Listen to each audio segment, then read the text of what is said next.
So happy Easter, everybody.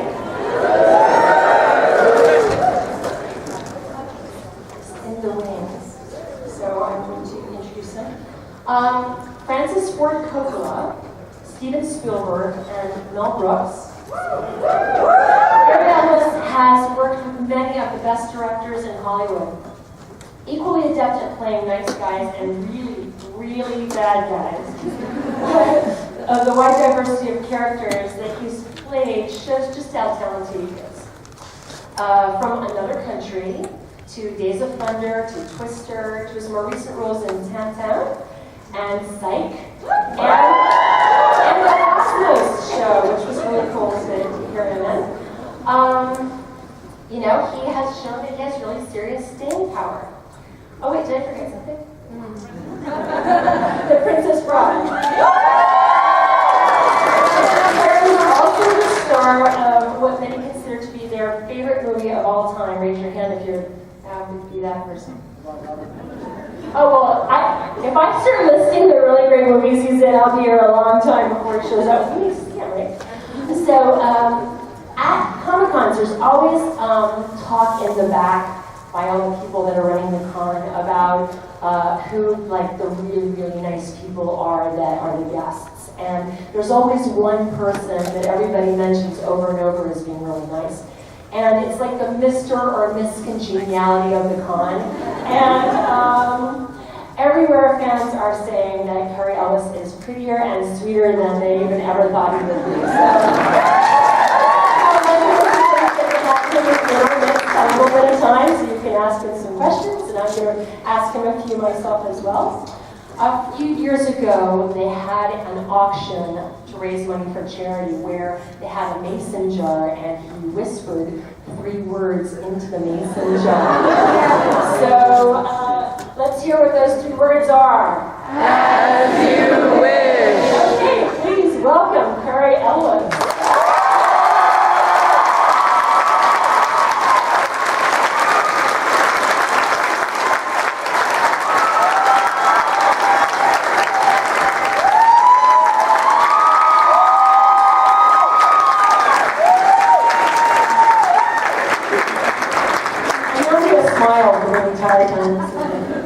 Happy Easter, everybody. Thank you so much for spending your Easter with us. It was so nice. Okay, so you were trained in both England and the United States as an actor, classically trained, and there are very different ways of learning how to act. Can you talk a little bit about how you integrated those 2 styles of training together as an actor? Yes. Very different styles, very true. I studied in England, and in England they tend to focus a lot on training you for the theatre and how to project to the very back row, which explains how wonderful Patrick Stewart speaks. And also something called the Alexander technique. I don't know if any of you know about that, which I obviously never quite grasped, as you can tell by my haunch. But it was very interesting. I remember I had a class where they told me, they said in England, in my acting school, they said, we want all of you to go to the zoo and pick a creature and come back and do that creature.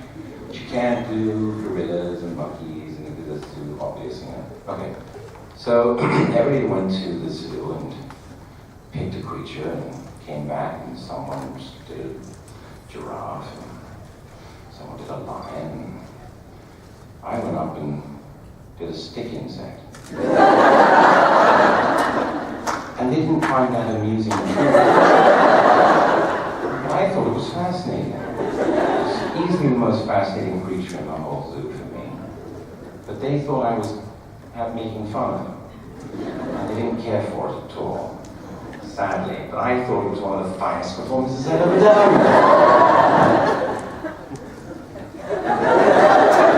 Anyway, then I got to New York and I thought, I got to study at the places where my heroes studied, like the Actors Studio and the Lee Strasberg Institute.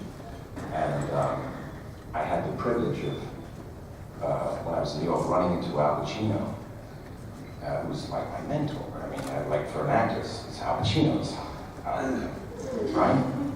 And somebody introduced us in a restaurant, and I was literally, I think I agreed with him, like, okay, no, why? And he goes, "Oh, so you're an actor, huh?" "Yeah." "What are you doing?" I said, "Well, I'm auditioning and trying out." "No, you're not." I thought, great. I better come up with some good answers for Michael Corleone. He goes, "No, you're not. You're drifting." I thought, great. Al Pacino thinks I'm a loser. I go, "What do you mean?" He goes, "Well, look at this right here. What's that?" Look at this. "Brain?" "Right." He points to my heart. He goes, "What's that?" "My heart." He goes, "Yeah, those are muscles. You go to the gym, right?" I go, "Yeah." "What happens if you don't go to the gym? Those muscles atrophy, right? You need to go work out, my friend." And so he inspired me to go and train and go to the actor studio and go to these Strasbourg Institute and changed my life. So I'm indebted to Michael Corleone for telling me I'm a drifter. And good night. Thank you. There you go. Many hands make life work. So, in terms of other actors that inspired you, can you talk about? He does really great impressions. I don't know if you know, but we're not going to make him do those now. But can you mention a few other inspirations? And like, for example, Errol Flynn, I think you're very much inspired by in several of your roles. Thank you. Yeah, no, I grew up, I was a projectionist as a kid. So I got to run movies as a projectionist at school. And so I got fascinated by movies. And it was like, for me, it was like the magic lantern. It was like, there was a life that could be projected onto a screen where magic happened. Yeah? And I thought, I want to be a part of that magic. It's extraordinary. I got to find a way somehow to be a part of that. And you know, growing up in this age is me a bit. But growing up in England, we only had 2 channels. Can you imagine that? Two. Imagine that. And it wasn't, we didn't have a remote. You could get up and go, or that was it. Okay. Forget iPads and all of that. So you know, most of the shows in England were either darts in the afternoon, like that's fascinating, drink beer, or sheepdog trials, like riveting to watch 8 sheep be herded into the same pen for 2 hours. Yeah. But then occasionally there'd be great comedy, like I remember one of the first shows I caught was a show called Do Not Adjust Your Set, which you probably find on YouTube, that had some early Monty Python people in, like Michael Palin, yes! So Palin and Terry Jones were great influences on me growing up as a kid. Peter Sellers, and watching these guys do their comedy on television were great influences on me. I knew I just wanted to be a part of that. And those are great examples for you because they always played it straight, but then were very diverse in their ability to play different types of characters, but still playing it straight. Right. And it made it all the more believable and authentic when they were playing this comedy. It's true. Yeah. No, I love And that's how you are. Wow, thank you. You're welcome. So you have played in roles with some of the best directors. I listed a few in your introduction, but Francis Ford Coppola and Mel Brooks and Rob Reiner and James Wan and Steven Spielberg and Robert Zemeckis and Tim Robbins and Edward Zwick and Trevor Nunn. Who would you say is the director that you enjoyed the most to work with? I love working with him because as an actor you get to learn from every director you work with. You know, and in fact, every movie you're on is a learning curve. My whole life is one giant educational learning curve. Every set I walk onto, I learn something. Al taught you that. Al Pacino taught you that. You're still drifting. So, you know, it's a wonderful thing for me because, you know, I wasn't very good at school. I think I developed my imagination at school, actually, during some of those very interesting physics and biology classes that obviously really helped me in life. Thank you. But the imagination that I developed as a kid, and of course becoming a projectionist, really sort of helped to form who I am today. And so I always considered making films and doing TV shows and stuff as an extension of my education, because I get to play characters that I would normally never study, like playing an astronaut or a race car driver or whatever it is.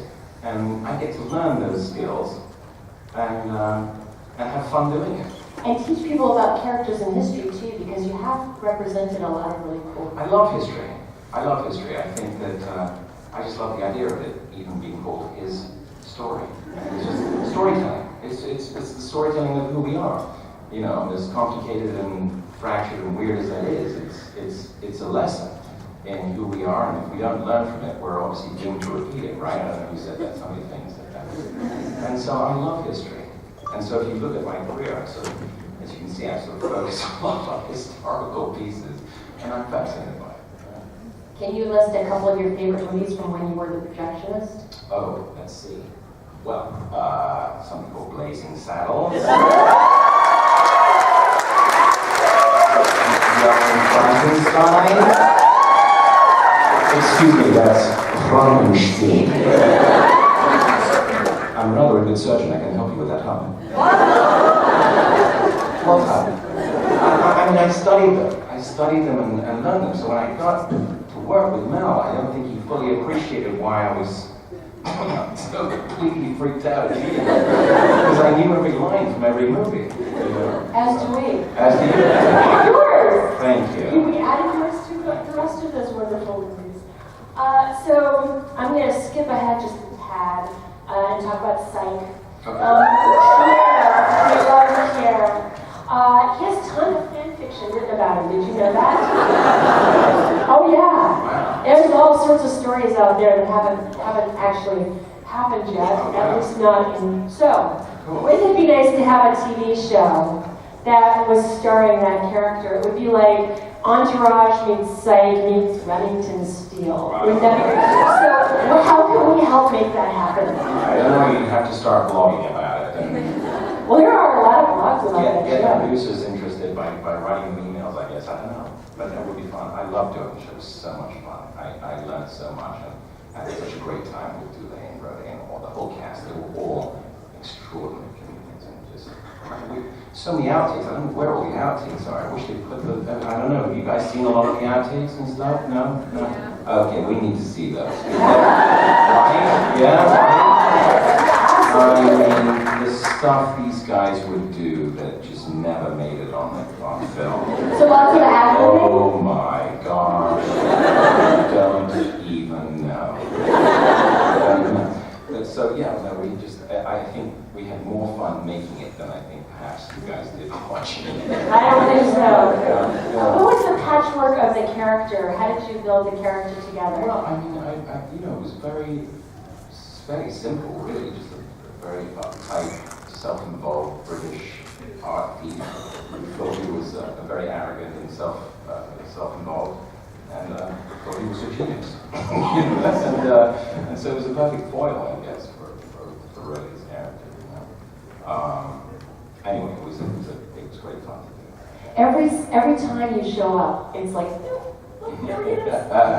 It's so exciting to see, yeah, that character. I don't know if a lot of talking about Princess Bride. I don't know if a lot of people know how amazing the writer William Goldman was. He wrote Marathon Man and Butch Cassidy and the Sundance Kid, and he wrote the screenplay for All the President's Men, among many, many other movies and screenplays and books. I want to know whether it meant in The Princess Bride that mostly you guys used the words that were in the script, or was there a lot of, outside of Billy Crystal, if there was a lot of ad-libbing going on, or if you, really, how was that laid out? We didn't really need to, because, I mean, you know, when you have a writer of that stature, Bill Goldman's stature, you don't really want to try and come up with new stuff. How are you going to beat Bill Goldman? I mean, this guy had this script for, 7 years. So it was his baby, and believe me, over those 7 years, he had several studios and directors come in and try and rewrite it and change it and stuff like that. It was his favorite script, and it was his favorite movie to make, which I feel very blessed about, because I'm like, God, really? You know, all these men, Marilyn, those guys, those men. And it's because he wrote it for his 2 daughters, so it's a very personal story to him. And so, you know, you look at all those, I mean, how many memorable lines are in this movie? It's all of them. It's cray-cray.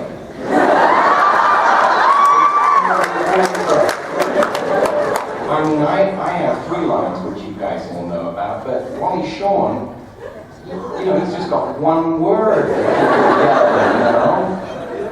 Right? Yeah, thank you. There you go. And so, you know...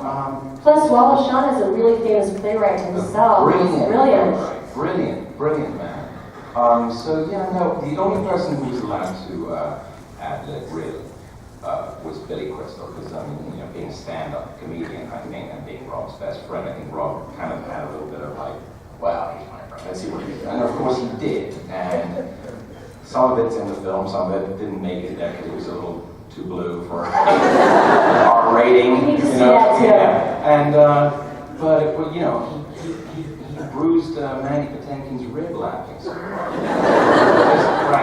so Rob and I were banished from the set because we ruined a few takes with our own laughter. You were supposed to be mostly dead at the Well, time. they put a dummy in there instead. Ah. So they shot just above me, so that because I couldn't help it. It was so funny. It was so funny. So Rob and I actually had to watch from the monitor out in the hallway because Rob's laugh you can hear it in Detroit. Oh, it's beautiful. It's so authentic. But yeah, no, it was really fun. It was really fun. The difference between when Wesley is Wesley and the pirate. Yes. Did you make up in your mind or in the sort of subtext of your acting in the movie what happened in between Yes. when one thing happened? Sure. Let's hear it. Oh gosh. Right? 25 years ago. Wow. Well, it's all there. It's all there in the He looks good. I just want to throw that out there.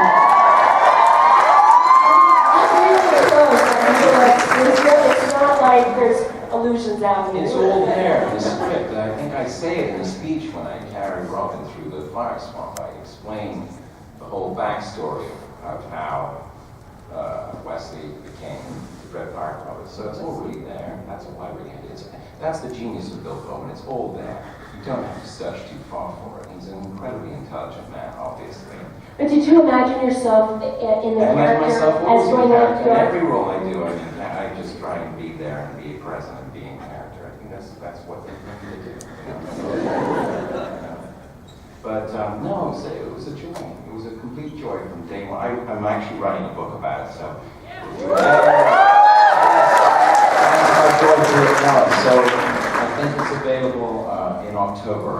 Really? That's your written book. You're very I don't close. suppose any of you can guess what the title is, can you?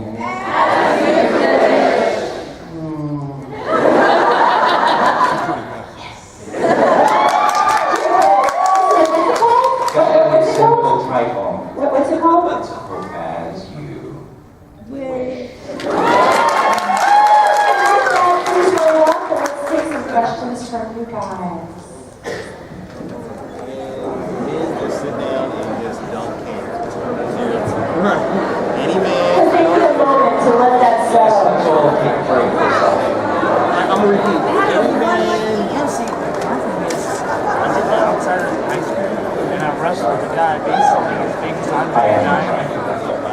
So we're just, you just asked if there were going to be book signings. There are going to be book signings. There are going to be book signings, I'm sure. You have to check your local listings for that. Well, if it's in October, then it might be that you might be in New York Comic Con or and certainly let's see at the beginning of the year there's a couple of cons. Yeah, I'm sure. Plenty of you will. opportunities, I'm sure. The publishers will be. Oh, and while they're lining up, let me also say, because you guys aren't allowed to give him a gift, I got him one for ya. And I don't know if you know this, because I'm going to pimp the Princess Bride thing, the whole concept. There's licensed products from Princess Bride, and there are chocolates. And since it's Easter, all of us, I'm doing it for you, all of us, got him some chocolates that have his face on them.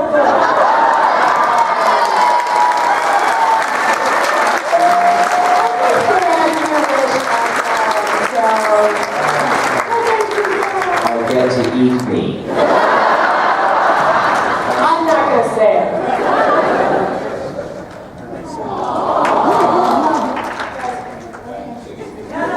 Take me a little tiny bit.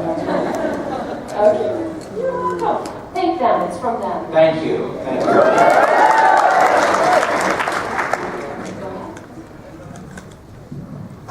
Hey, sir, I've been playing role-playing games for more than 20 years. Okay. I want to say thank you for inspiring many of us who look at you as canon and to basically want to play you or be you, and all your characters in The Princess Bride. My question is, so I'm a huge Leverage fan. Did you ever get a chance to get on the Spruce Goose? We shot inside the Spruce Goose. Yeah. Which is incredible because they don't let anyone sit or walk or anything inside the Spruce Goose. And, that's the genius of Dean Devlin. He's quite a powerful human being. He managed to convince the owner to let us put our entire camera inside this massive plane. And I got to sit where Howard Hughes sat and put my hands on the controls, and it was quite a thrill for me. I mean, like I said, I've had a blessed life. My career, be able to do things like that is just mind-blowing for me, So I think I used up all the space on my iPhone that day. Pretty crazy, yeah. Thank you. Thank you so much. Thank you.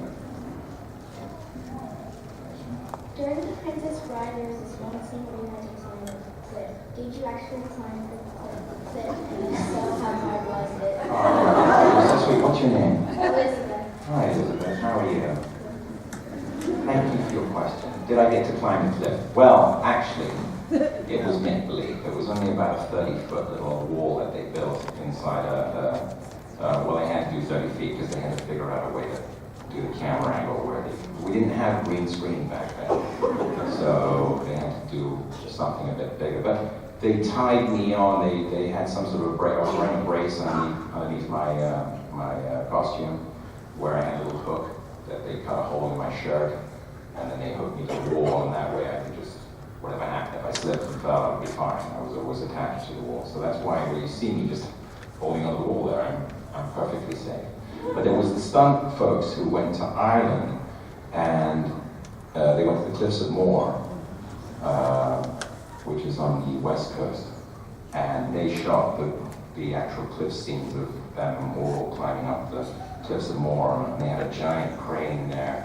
And they put them on a crane and you whisked them up the wall. It was pretty amazing. Yeah. I'd like to say it was me, but it wasn't. Thank you.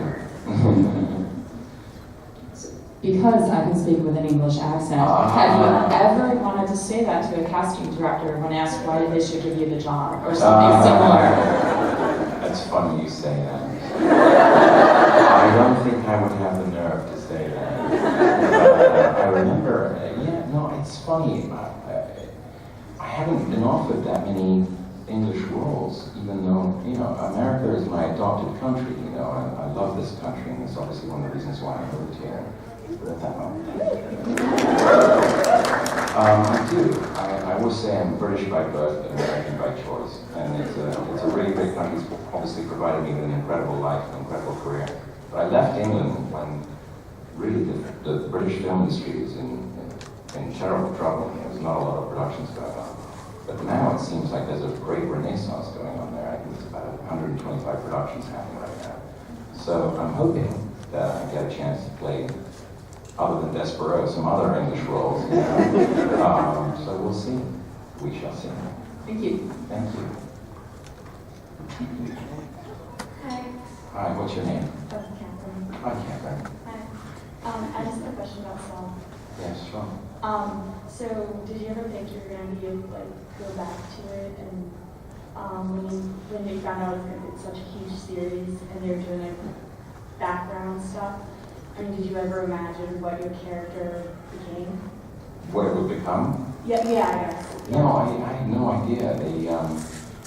I know the producers asked me if I wanted to do another one. They said we'd really like to put that in the contract. And I said, well, if I do another one, I'd rather it be the last so that I can bookend the series. I could be in the first and the last one. And so that was the deal we made. And they kept the scripts very, very, I didn't get to read it until, literally a month before we started shooting. So they kept it pretty much under wraps.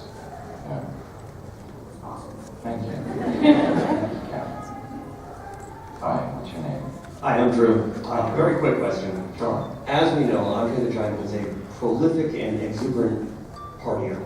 Well, I would say he likes to party. What's your favorite time or episode where you spent time on Princess Bride with him, just going out and enjoying the town? Well, there was an interesting evening we spent together in Manhattan. He turned to me after dinner and he goes, "You want to go out, boss?" That was the wonderful thing, by the way, about Andre, is that everyone was boss to him. It was incredibly comical from a guy who's 7'5" tall. Anyway, I said, yeah, sure, it's not, by the way, you don't really say no to Andre. Yeah, sure. And foolishly, I'm thinking, I'm going to go drinking with Andre the Giant. But, I thought I better pace myself, First drink I got, was like a small glass of beer, and he goes, "What's that?" I'm just going to have a beer, Andre. And the bartender recognized him as he walked in and goes, "Hey, Andre." He goes, "Hello, Frank. Hi, boss." And he goes, "Do you want the usual?" "Yeah, boss." And he brought a pitcher. And put it down on the bar and proceeded to fill it with, everything that was on the wall. Extraordinary thing that took place. And when it got into his hand, it was about that big. And he downed it and it was gone. And it was fascinating. I'm like, wow. That's the first bar. He goes, "We're going to do some visits to all my orange bars. How many bar hoppings are we going to do tonight?" Sure enough, second and third bar we go to, I'm still getting these tiny beers, right? He's laughing at me and the whole thing.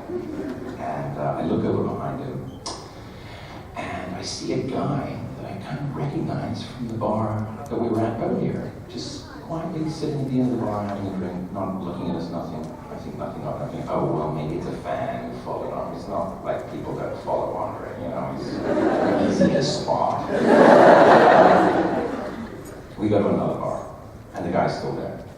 We go to another bar, and the guy's there, somewhere in the background. And I lean over to Andre and I go, "Andre, I think there's someone following us." He goes, What, where, boss, where?" Turns around, I go, "Right over there, that guy, right over there." He goes, "Oh, that guy, oh." I go, "You know him?" He goes, "It's a long story."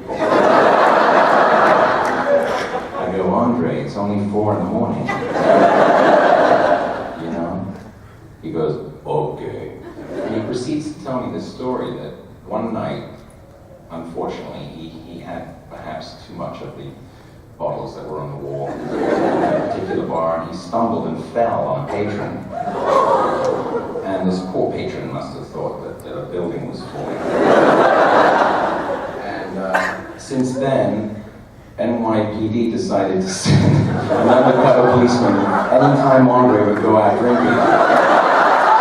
Just to make sure that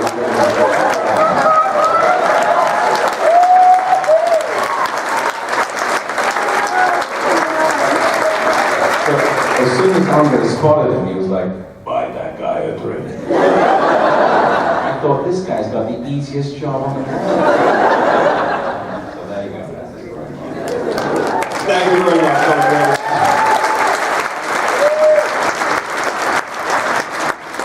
I have this is a juvenile question, but 8-year-old me really wants to know if you and Mandy got into a sword fight for real, who would win and why?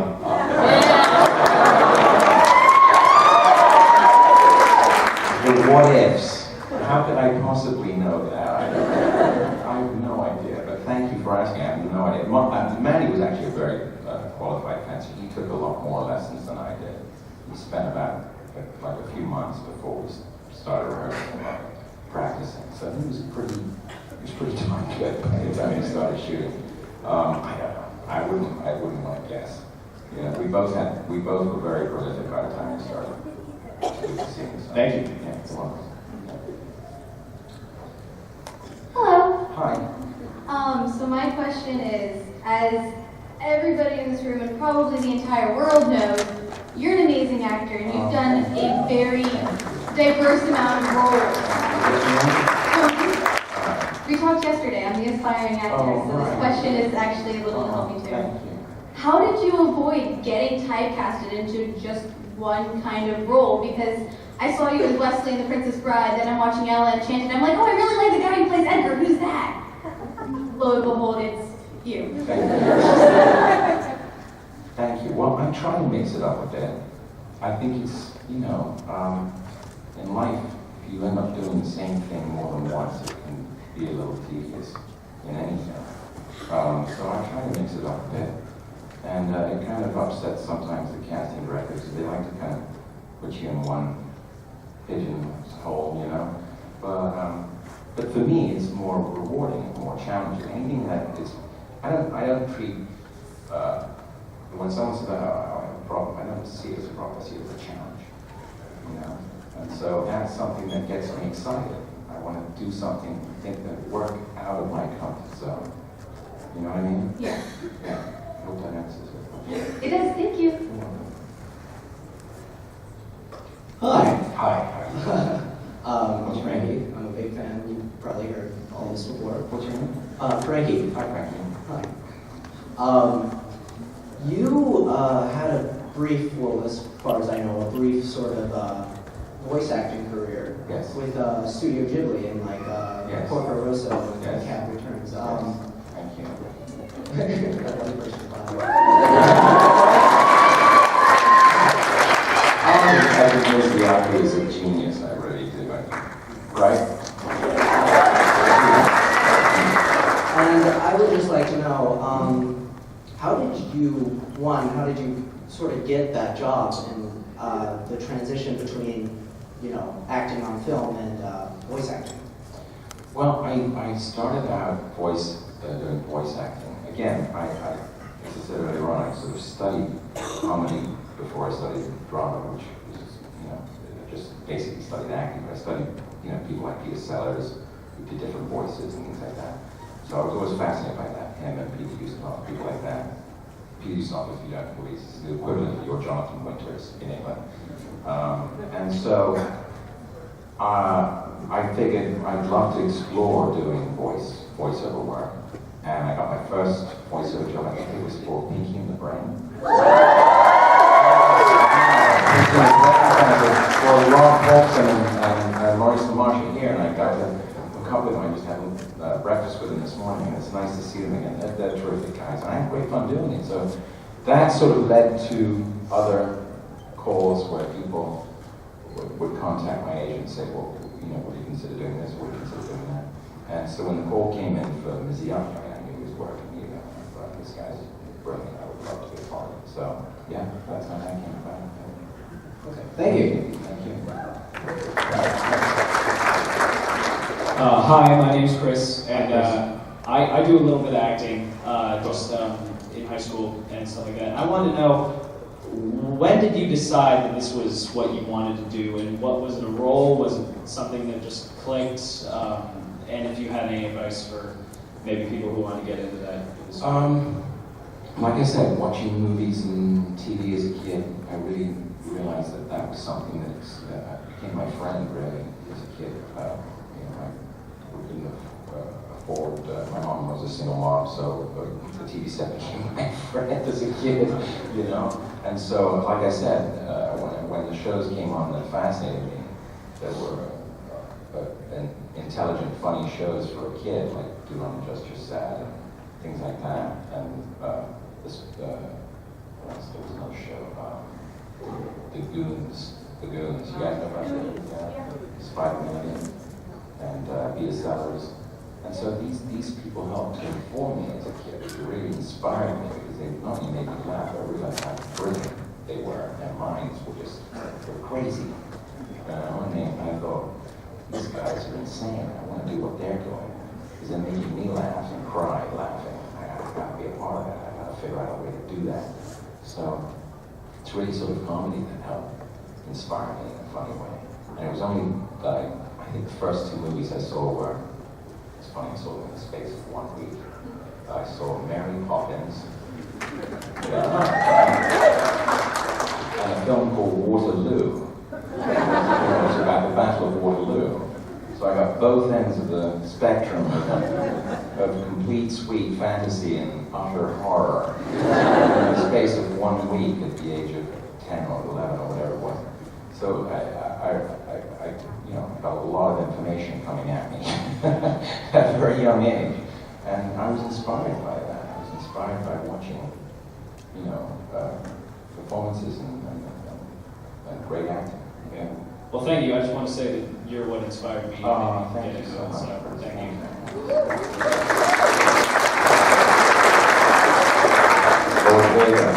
Lord Vader, everybody.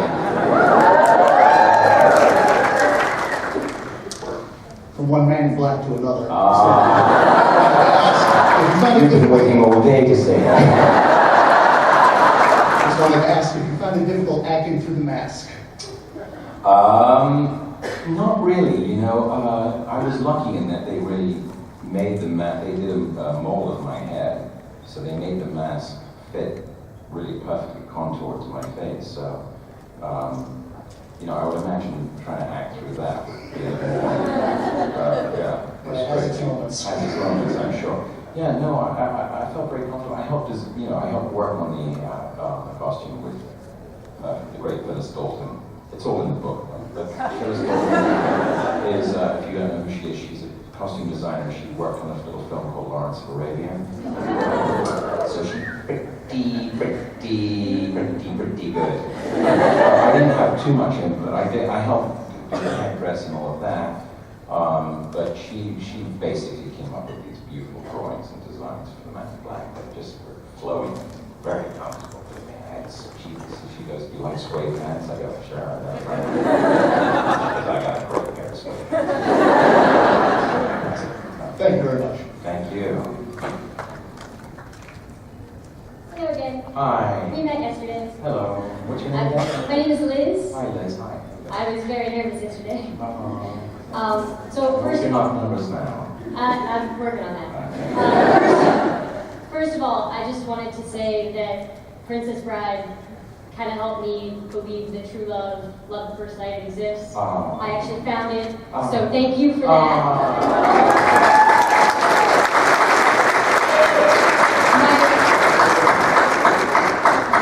My question, although, and I am a psycho, but I'm a Psych fan, in case you didn't know.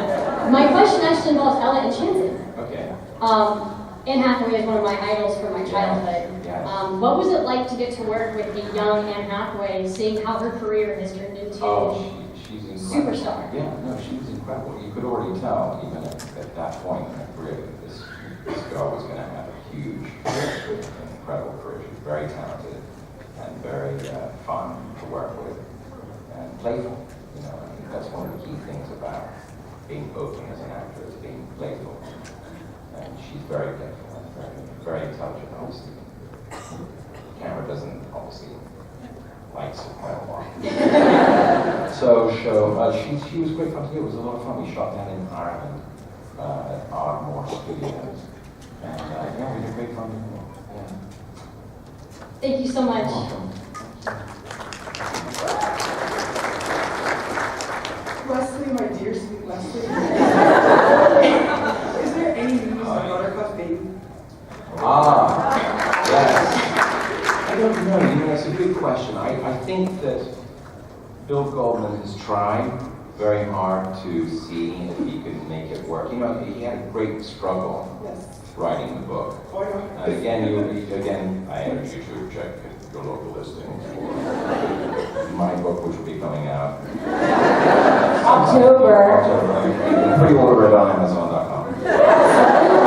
And but yeah, no, I think that there was talk of doing a musical perhaps on Broadway. And I know, right? Wouldn't that be great? But I don't know what's happening with any of that. I know that I think it was very hard for him to go back and, you know, do any kind of a sequel or a prequel or whatever to this story, because I think it was so personal to him and really difficult for him to write because it was so personal. But I'm not sure that he felt that he could do it justice by going back and trying to revisit. I don't know, but again, you have to ask him. Yeah. Good afternoon. Hi, how are you? Pretty good. What's your name? I'm Trina. Hi, Trina. How are you? Pretty good. You have so many wonderful fans, like Thank you. from here. Thank you. I want to know what you're a fan of. Oh. Like nowadays. I'm a fan of coming here and meeting more of you.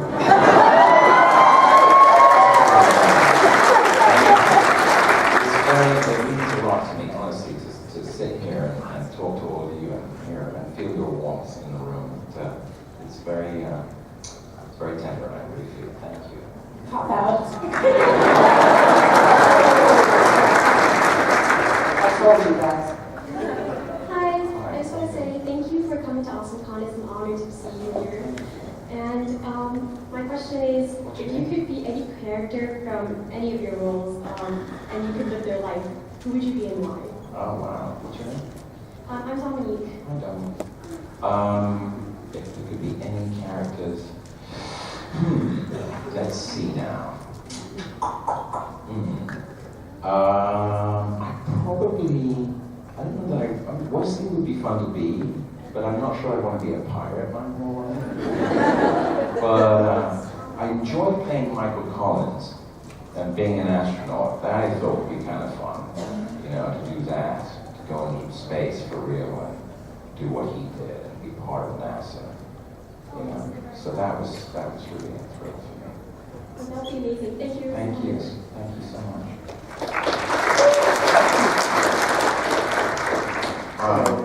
Hi, what's your name? I'm Jonathan. Hi, Jonathan. I'm a huge fan. Clearly, you're a very prolific actor. You've been in a lot of legendary films. My question is, what was your favorite film to be in, and why was it Hot Shots? I'm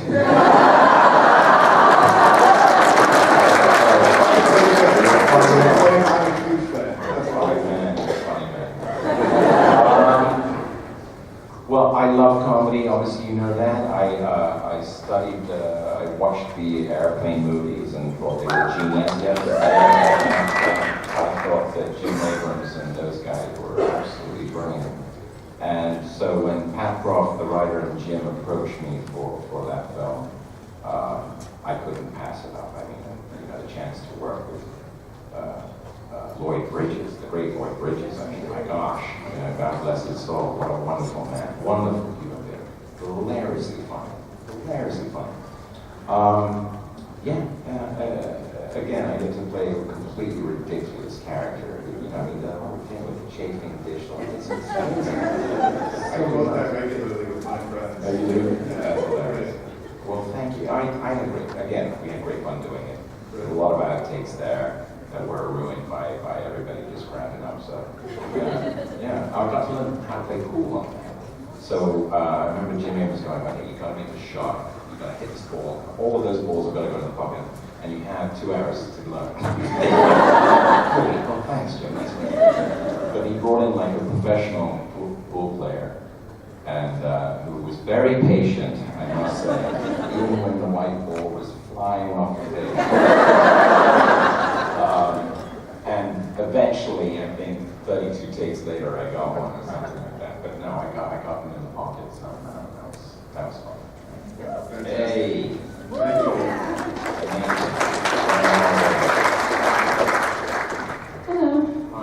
First of all, thank you for spending your Easter Sunday with us. Thank you. Thank you for spending your Easter with me. What's your name? I'm Rachel. Hi, Rachel. Hi. And since you said over the audio that James and Juliet and all the Psych cast are huge jokesters, I was wondering if you had any stories about that. About which show? Psych? About Psych, yes.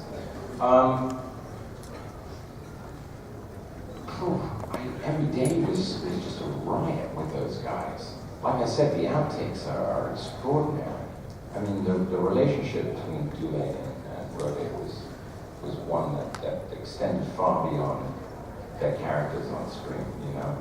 They have such a love for one another, and they're both completely in tune with each other's sense of humor. I mean, I love the idea that Dule screams like a little girl. The first time I saw that, I just about lost it. And the choices they make, and the silliness of it all, it's crazy. So I get to play this sort of straight character, you know, and amongst their foolishness. And that's always fun to do, you know, to be the straight guy, opposite two complete clowns, you know. And like I said, we just had a joyful experience every time, so I couldn't wait to get a call saying, we got another one for you to do. So it was fun, yeah. Thank you. You're welcome, thank you. Hello. Hello. What's your name? Hi, I'm Erica. Sorry, I'm Erica Fiddling. So this question's kind of for funsies. I was just wondering, of all the characters, the various characters you've played, yes, which ones would you bring with you for your team during the zombie apocalypse?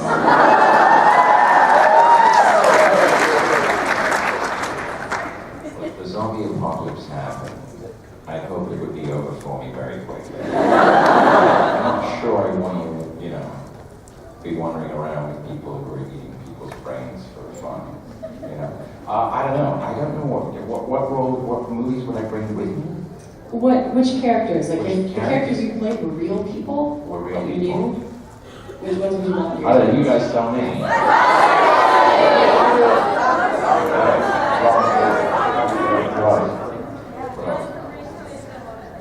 Who? Okay, Russ Wheeler? Yeah, I don't know. I have no idea. I never, you know, I honestly haven't really given that a lot of thought. I think it's something to consider. Something to consider. Just in case. I will take good note of that and work on it and get back to you. Thank you. Good afternoon. Hi, how are you doing? What's your name? My name is James. Hi, James. I'm glad that you mentioned the Michael Collins role, because I was afraid you weren't going to remember it. Oh, I remember every role. I may not remember every line, but I remember every role. But I wanted to kind of ask what informed that performance. Historically, Michael Collins is often overshadowed by Neil Armstrong and Buzz Aldrin. And it's interesting because somehow you made the character the most interesting person on the actually. Very, very classy. Thank you so much. That's very sweet of you. A lot of just very sarcastic and uncomfortable moments while watching those two kind of fight it out over who's going to actually walk first. So what informed that? Thank you. That's very sweet of you. Thank you. Well, you know, a lot of that was in the writing. I really didn't have too much to do in terms of improvising. I got to work with two wonderful actors, obviously Bryan Cranston, who showed Brady in something.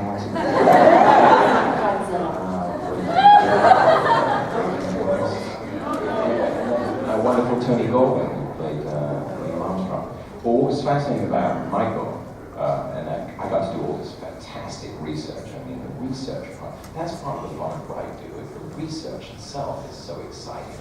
Again, it's an education. I get to go to the library or go online and order all these books and study them at home, and videos and footage and what have you, until I absorb it all, and then I just put it all aside and download it into my brain and just take it all with me into the set and just try and use as much of what I can gather that is useful for my character. What was fascinating about Michael Collins is the only person on the planet who didn't see the first steps on the movie is he was in the command module and he didn't have any relay to be able to watch it.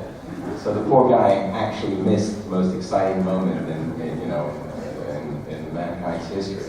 So I thought that was kind of interesting. He's a very sweet guy. They're all very, very humble, very sweet people. Except for Buzz Aldrin's obviously a bit of an extrovert. But Neil Armstrong was very much a humble guy, very quiet. but he didn't go out much, you know. And the same with Michael. I got to speak to him on a film in Florida, which was nice. And it was a film. It was Tom Hanks producing. How bad can that be? You know, and we completely rebuilt the command module, the lunar module. We had astronauts on the set teaching us which buttons did what. So we really had to learn the manual as much as we could so that we wouldn't flip the wrong button in the scene, because they were very specific about it, you know. And Tom, being the guy he is, being fascinated by the entire space program, made sure that we had the best technical advisors on hand to teach us what to do. So it was great fun. Yeah. Thank you.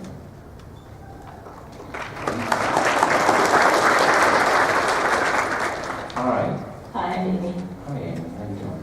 I'm good. I read The Princess Bride probably a dozen times before they made it into a movie. Oh, wow. So I was both excited and terrified when I heard that it was going to be made into a movie. Yes. And I wanted to say thank you for bringing it to life so well, you and all of your castmates.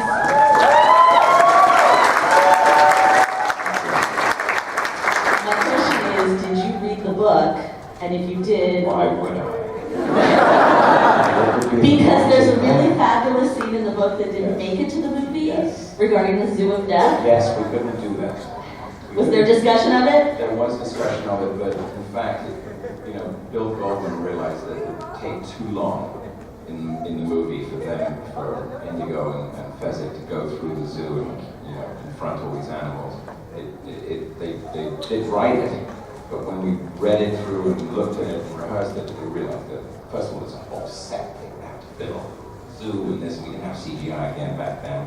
So it was a very technically complicated and long sequence that Rob actually felt at the end of the day was going to be, and although he did think about doing it, he realized at the end of the day it was actually going to be A, too expensive, and B, too long.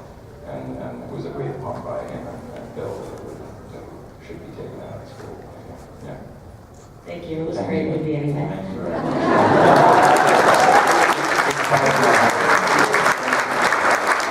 So we'd like to thank Cary Elwes for spending his Easter Sunday with us.